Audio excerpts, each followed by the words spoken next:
Bueno, pues estaba yo aquí pensando, reflexionando, soñando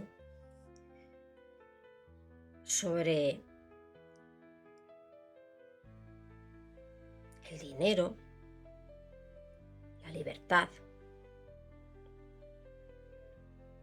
Cómo me gustaría sentirme libre y dejar de sentirme como si estuviera encerrada en una jaula. Ser dueña de mis decisiones, no depender de nadie, no depender de que te autoricen, por decirlo de alguna forma. Me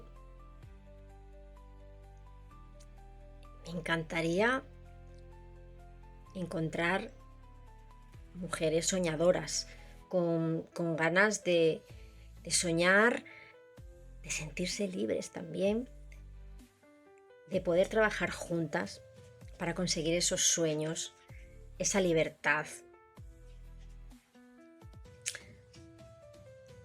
Sería súper bonito. Y yo vengo pensando, siempre he sido de pensar mucho, pero nunca he reflexionado como lo estoy haciendo ahora. Y digo, es que realmente yo he estado viviendo por y para los demás. ¿Y yo? ¿Qué pasa conmigo? Que yo ya quiero vivir, quiero sentirme libre, quiero dejar de sentirme encerrada en una jaula. Y no es que yo viva mal o que las personas con las que vivo me traten mal. Es una necesidad mía como mujer. Y es que yo he hecho la vista atrás y pienso, cuando era pequeñita, iba de vacaciones a ver a mis abuelos. A mí me veían una vez al año. Y mi abuela materna, mi abuela paterna, yo recuerdo que iba a verla y iba mi prima conmigo y a mi prima le daba 100 pesetas y a mí me daba 50. Y yo veía a mi prima con las 100 con la moneda de 100 pesetas y yo la de 50 y yo miraba a mi prima. Yo era una niña, yo no entendía por qué a ella más que a mí, si encima a ella la veía todo el año. Y mi prima me decía, no pasa nada, prima, no pasa nada, que lo compartimos. Porque mi abuela decía, venid niñas, que os voy a dar algo para que os compréis alguna chuche. Y es verdad que al final daba igual si una tenía 50 y la otra 100, pues, porque siempre lo que hacíamos era juntar el dinero y compartirlo y comprar para las dos igual. Nos llevábamos muy bien. Pero el hecho de que mi abuela hiciera eso, a mí como niña, obviamente me afectaba. Luego nunca más me he planteado eso ni he pensado en eso hasta hace un tiempo, que me ha dado por pensar. ¿Por qué yo me comporto de esta manera? ¿Por qué tengo estas limitaciones? ¿Por qué siento esta necesidad? Y ahí, indagando y reflexionando, es cuando he empezado a reflexionar y a llegar a estas conclusiones.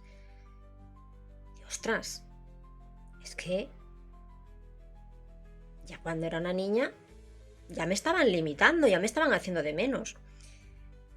Luego recuerdo, en mi casa, pues, el dinero no sobraba. Más bien faltaba.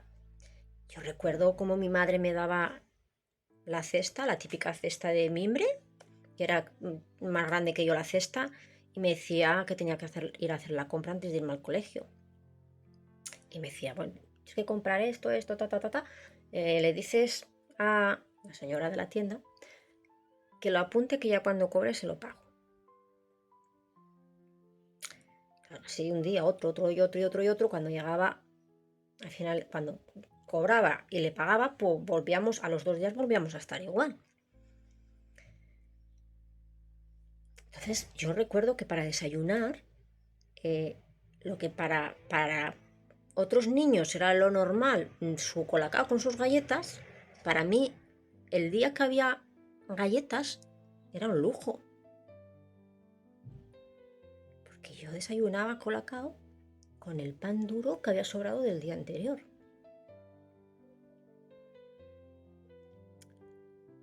Yo recuerdo, normalmente yo heredaba la ropa de mi hermana y de mi hermano. Yo lo heredaba todo. Además, mi madre tenía la costumbre de comprarnos a mi hermana y a mí el mismo vestido. Mi hermana es 5 años mayor que yo. Claro, cuando a mi hermana le quedaba pequeño, pasaba para mí. Así que al final parecía que siempre tenía la misma ropa. Y cuando mi madre iba a comprar algo exclusivamente para mí, fijaros, yo siendo, os estoy hablando, 8, 9 añitos, yo miraba, a lo mejor veía una falda o veía un vestido, algo que me gustaba, pero lo primero que hacía era mirar el precio.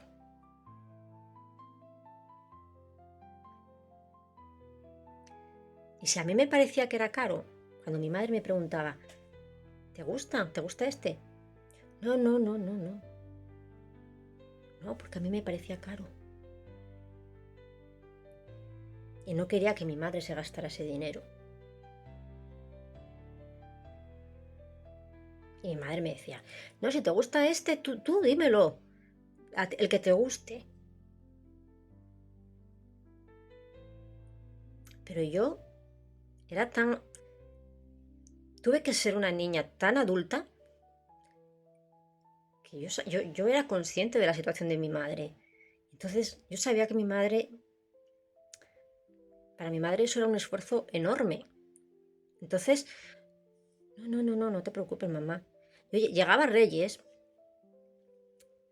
y yo solamente pedía un regalo, uno. Luego siempre nos traía más cositas, pero yo siempre pedía uno. Sobre todo cuando ya, nunca fui de pedir mucho, pero sobre todo cuando ya supe quién eran los Reyes, que lo supe muy pronto porque en el colegio hubo una profesora que nos lo dijo. Creo que demasiado pronto y que no era ella a quien le correspondía decírnoslo, pero bueno. Entonces yo siempre he estado mirando lo que costaban las cosas. Luego me casé muy jovencita y yo no tenía ni para un café, ni para una barra de pan. No tenía ni siquiera para algo tan básico para una mujer. Cuando tienes la menstruación, yo no tenía ni siquiera eso.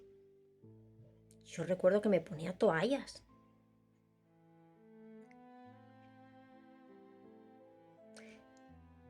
Y cuando tenía, lo que hacía era guardarlas para cuando tenía que salir.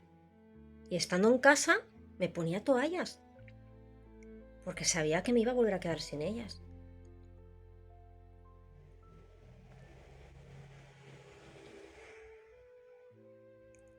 Entonces, luego me separé